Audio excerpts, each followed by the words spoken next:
How to log in to Quotex application. Hi everyone, welcome back to Trading for Beginners. If you're getting started with Quotex, then it's actually pretty simple once you know the steps.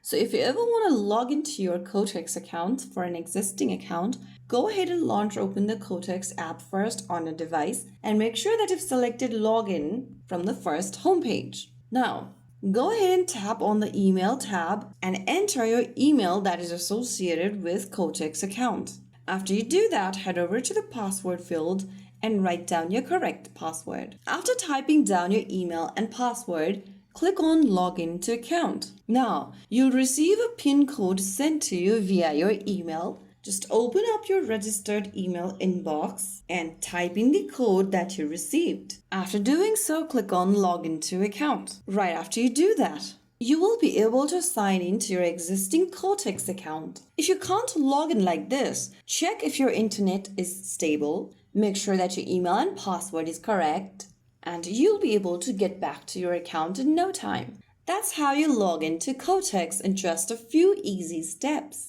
Once you're inside, you can explore demo trading, charts, and practice safely before going live. So there you have it. If you found the video helpful, don't forget to like, share, and subscribe to our channel. I will see you again in the next video. Thank you for watching.